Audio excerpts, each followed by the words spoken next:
My sister, 30 female, wants to reconnect after making my 27 male life a misery. My wife, 29 female, is pushing me to make amends. Original post. I am the youngest of 4 children. Sisters 36, 34, 30, and me, 27. My 30-year-old sister Lisa physically and emotionally abused me. She would pick on me at school to curry favor with her classmates. It started with her calling me names and then escalated by the 5th grade.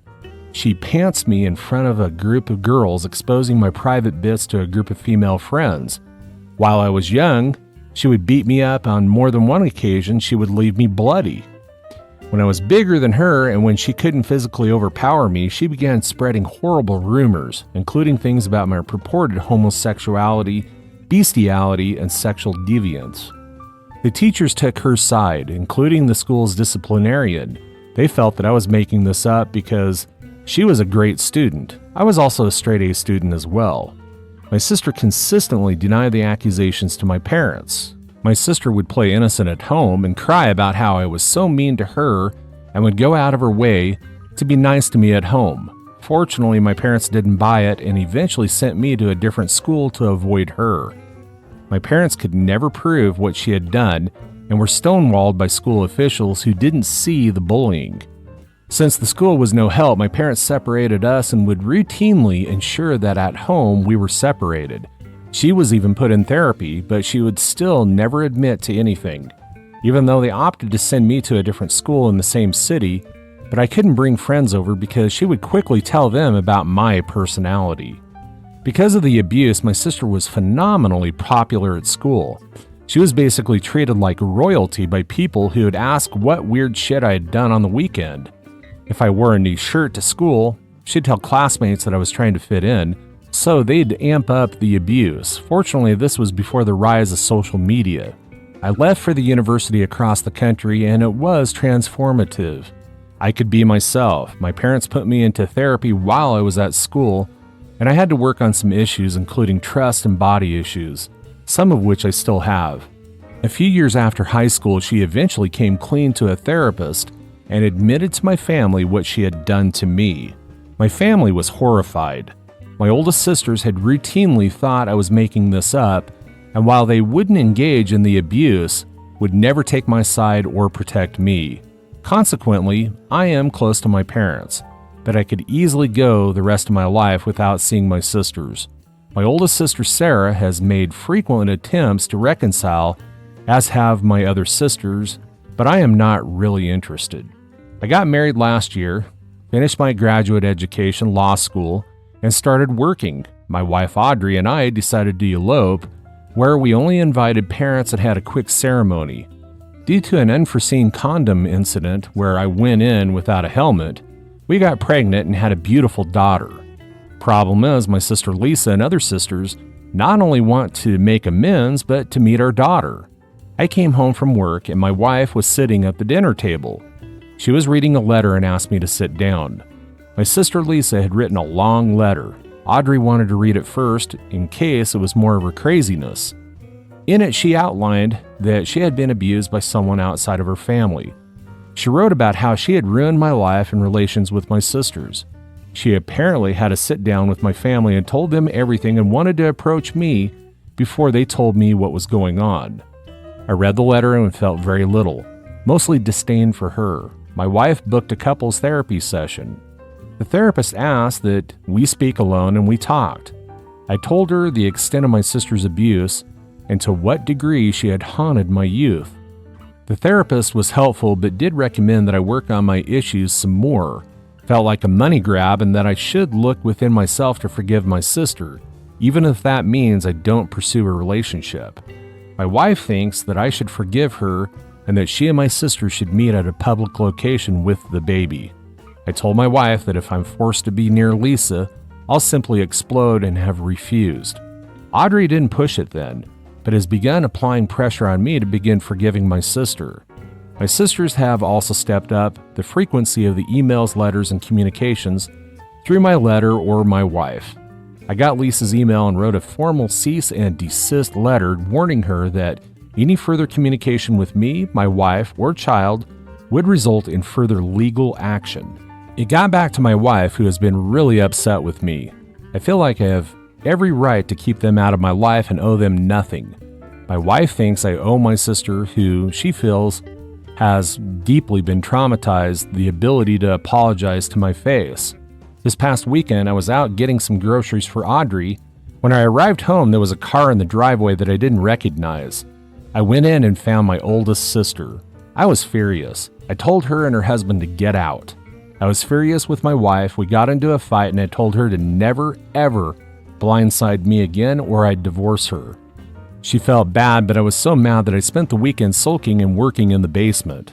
Honestly, Reddit, I don't know what to do. Everyone is pushing me one way, and I absolutely hate the idea of ever forgiving her. Now for the top of comments before reading the update. My wife thinks that I should forgive and that she and my sister should meet at a public location with the baby. Your wife is wrong.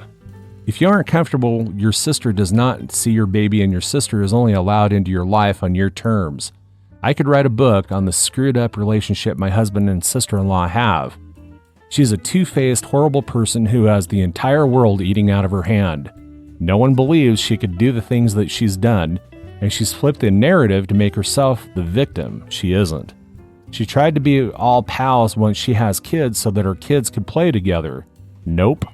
Husband has her on Facebook as a family compromise, but they haven't spoken in years, and that woman does not get to see her kids. Your wife needs to learn boundaries. What she did was 1000% not okay. I'm sure Audrey was doing it from a good place, but I can't imagine a more fucked up approach.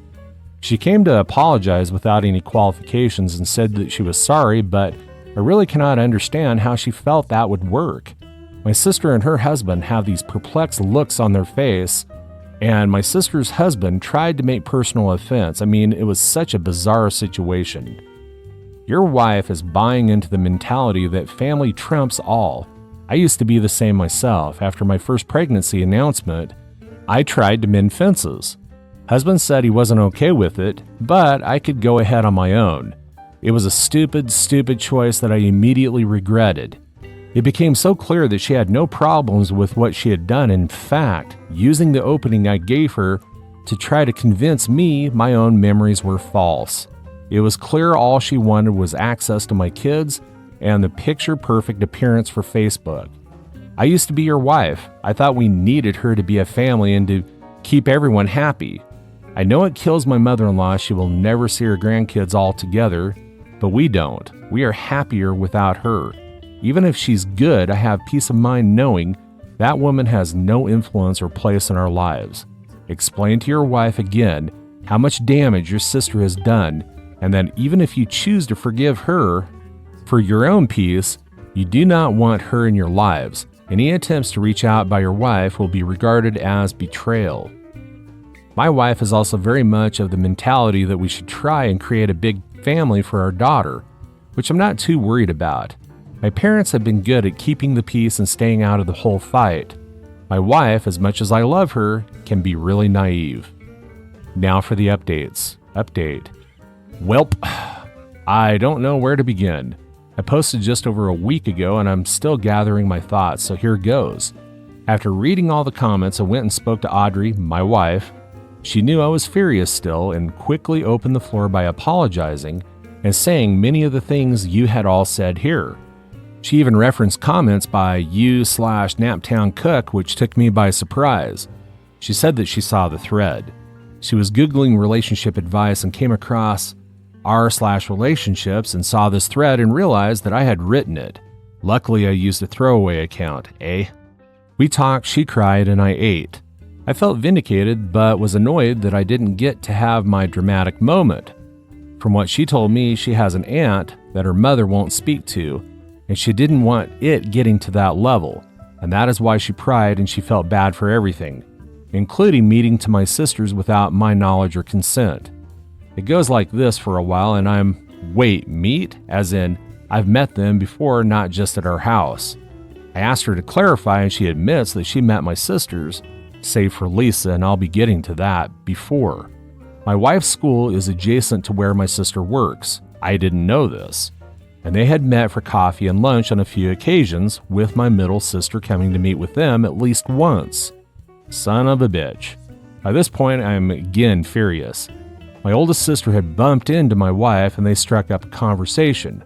The thing is, my mother provided pictures to my sisters, so she knew exactly who she was. By bumped into, my sister simply found my wife and introduced herself. I felt bad. I again escaped to my man cave, which is basically a room in the basement, where I occasionally smoke cigars and drink with my friends. After I cooled down, I went to talk to Audrey. She had made me steak and ordered Chinese food, which was a cheap attempt to try and calm the situation. And fortunately, it worked. We talked. After telling her that another omission and I was going to seriously question our marriage. I get the entire story, and buckle in for this one, people.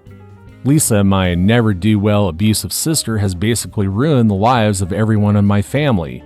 She accused the husband of my middle sister of being a sexual pervert and admitted to a very fake affair. She then rocked my oldest sister's world by apparently front-kicking my youngest nephew, who was probably 3. Apparently my nephew was sitting and signing loudly at the TV, so she front-kicked him. The front kick was Lisa's favorite weapon, which I remember all too well. My sister's husband apparently tackled her and my mother called the police. She was taken for a psych hold, and in lieu of criminal charges, she was admitted for a stay in a regional psychiatric facility and is barred from contact with my family for the time being. I'll get to that too. She was diagnosed with a slew of mental disorders. No shit. My parents know I have a zero-tolerance policy for Lisa-related news, which is why it never filtered back to me. So, needless to say, my sister is mentally ill and now the entire family knows. What infuriated me was that Audrey knew this incident and wanted me to make amends. The chance that my kid gets within 100 meters of Lisa is nil. I basically told Audrey to drop the Lisa issue.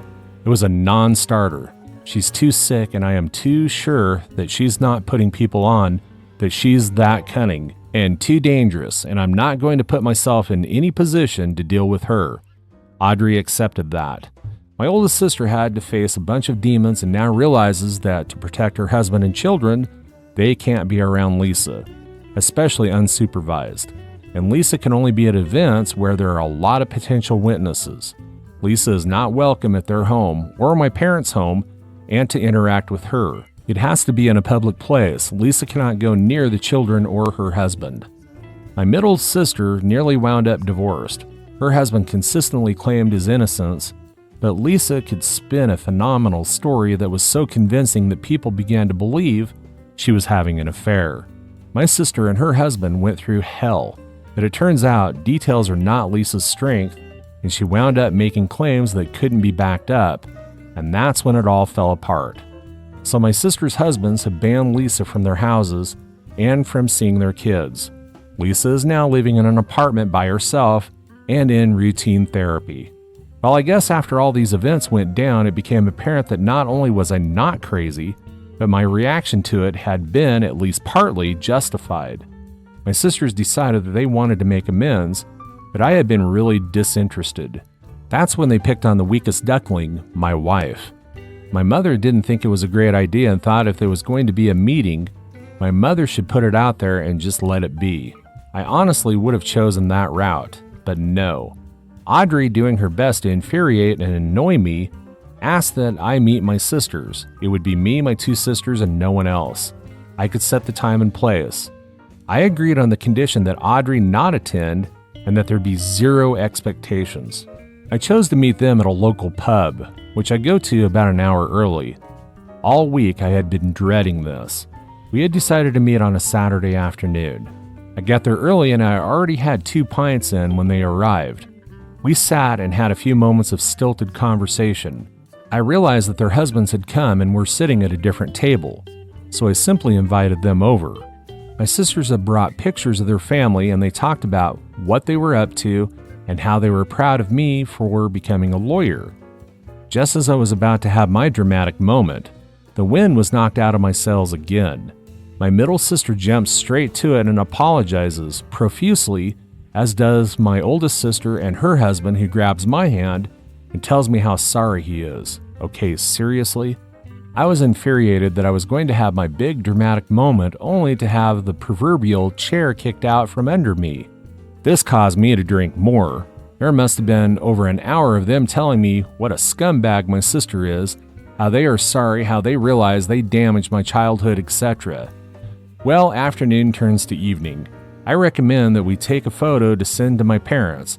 They haven't seen their kids together in years. Well, when drunk, you, recycled crazy, doesn't apparently think things through. My parents are thrilled and share the photos with my wife. Audrey begins to call my phone. I'm still pissed off with her, and she leaves me teary, maudlin messages. Then the idea bounces around that my sisters will host a combined birthday party and family get-together early next month. Being drunk, I agree. This gets around to my parents and wife, who can't believe how well this has turned out. I am not thrilled. I drank a little too much, and I'm not thrilled. I agreed to some family gathering in October, but I could see how much it meant to my parents, and I realized that holding on to so much anger really made me feel better but was hurting them, and I don't want to be vindictive, so I can tolerate getting to know them all again at a family event. So before we went our separate ways, I got to ask a question. Why didn't they believe me? Basically, it boiled down to the fact that Lisa could lie like she breathes and could easily build a narrative where it wasn't clear who was being forthright, and I often took the blame. I told them how I still have trust issues and how Lisa's abuse impacts my personal life. This caused them to get teary and apologize, which sadly didn't make me as happy as I dreamt it would be. My wife has been really happy, and my mother called and admitted that she knows this is just a first step and it's not an easy process. But having her family get back together is something that weighed heavily on her. So I guess I made everyone happy. I'm not thrilled getting the answers I wanted, didn't feel as good as I thought it would be. But I guess there is a weight lifted, and the feeling that people know I wasn't crazy or a liar or wrong makes me feel better. Story 2. My 22 male girlfriend, 21 female, ended up at a frat house at 4 a.m. So my girlfriend, 21, went out to a concert with her friend, but couldn't get in, so instead they went to a rooftop nightlife venue. That same day, I, 22 male, went out with the both of them to dinner and such, so I already knew everything that was going on, so I didn't really care. Around 12 a.m., she tells me that they're going to a rooftop nightlife venue. After we stop texting, she calls me. We get off the phone around 1 a.m. after talking for like 5 to 10 minutes, where she tells me to text her saying that she wants to keep talking to me, but can't hear me, which I do. I sent her 3 texts after that period where she just read them and didn't reply. I didn't think much of it and went to sleep. But fast forward, she texts me at 4 a.m. saying that she needs me to pick her and her friend up and that it's an emergency. I'm sleeping, so I don't see that until she calls me 30 minutes later saying the same thing, that she has an emergency and wants me to pick her up and her friend. So I drive to wherever they are, and it's a random fraternity house about 30 minutes from where they were at before, at the rooftop nightlife venue. This is what I found out after the fact. Her friend got kicked out of the rooftop nightlife venue, and these guys told them that they'd take them home, which is about 5 to 10 minutes from where they were. Instead, they ended up at a fraternity house 30 minutes away. The guys that drove her and her friend to the frat house said that they were going to take them home, and that she had no idea that they were going there, and that she also didn't know it was a fraternity house, even though her friend, while drunk, knew pretty well that it was, and said it was, when I picked them up. She said that she also didn't think anything of it and that she didn't notice that they were driving for so long. From there, they stayed for a little bit and drank before she eventually ends up texting me and calling me. She also kept telling me she couldn't text me once we got off the phone because her phone was dead. But it wasn't dead since she read the message initially, and she also let me see her battery percentage through the settings that showed her phone wasn't dead the same day. She said that she didn't do anything and that she kept saying that she was constantly only talking about me. I just want some advice from other people on the whole situation, because up to this point, I've never felt so uneasy in our relationship. Now for the top of comments. While I agree your girlfriend was dumb as hell and made some excuses that are questionable, young drunk people sometimes act dumb as hell. Is her friend single? She may have just went along for the ride. Her phone may not have been dead, but almost dead. If I'm at 10% out drinking, I treat it as dead. Basically, I wouldn't excuse this as being okay, but everyone saying she definitely got nailed at the party is majorly projecting. I was in an LDR in college and spent many nights at frat parties without cheating a single time. I've also been in situations where I'm out until God knows, when doing God knows what, because my friend is obliterated and should not be getting into a random car by themselves, but will not come home with me. And it's time to play babysitter because I'm less drunk and don't want to explain to a jury why I let my friend get raped. You aren't wrong to feel uneasy. Wait a couple of days and ask for a recounting. See how consistent it is. If you can't trust her in the relationship, but maybe she's just 21 and got drunk and made some bad decisions and her explanations don't add up because she was drunk. You know her best. Definitely agree here. The mere fact that she existed at a frat house does not mean she cheated 100%. She definitely made some bad decisions, getting into a random person's car for one. But again, that doesn't mean she definitely cheated. I'm curious if she texted him right away saying emergency. He didn't check it obviously as he was sleeping. She had a drink and babysat her friend and then finally called him. Was the emergency that she was at a random frat house, or was there an additional emergency that happened while they were there? I agree with you. Give it a few days, then have a conversation about what had happened. Don't accuse, listen and assess if it matches what she told you when you picked her up, and go from there. If she seems to be trickle-truthing or things don't seem to add up, then I'd be concerned about cheating. As is, it just sounds like she made some extremely poor decisions and put herself in a potentially dangerous situation, which she needed her boyfriend to bail her out of. I agree, she might not have cheated on him, but come on. Any of us that are into frats or went to frat parties knows that they have a reputation for a reason. It's 2023. Ubers are readily available. Who gets into cars with random strangers in the middle of the night? Women especially would notice they were in the car for 3 times longer than they should have been and not being brought home. Maybe I had different friends, but unless extremely drunk, they would have at least texted someone to let them know something was weird and these guys weren't driving them home. Unless, of course, OP's girlfriend isn't telling the truth about the actual events of the night and what she knew. OP said that she lied about her cell phone going dead, and that was her excuse for not being able to contact him throughout the night. OP seems to think she is being dishonest about the fact it was a frat house when it seemed pretty clear to her friend. I do agree maybe she panicked because the optics looked so bad, but it seems pretty clear that she isn't being fully honest about what she was and wasn't aware of, playing way too naive to be believable. It would be very telling if OP mentioned how long she was there before texting him to be picked up and what the emergency was. OP said that they stayed for a bit and drank before she texted him that she had an emergency. Story just doesn't add up. Edit: the cover-up is always worse than the crime. I see commenters are saying that OP's girlfriend could have been drunk and mistakenly went back to a frat house. This is very true, and something like this probably happened to a lot of us in college. It's the fact that she is lying or playing completely naive. If she was honest and told him exactly why and how things happened, then there wouldn't probably be an issue. Why lie if there was nothing to cover up? That's all for today. If you're enjoying this story, please like the video and share your thoughts in the comment section down below. Thank you.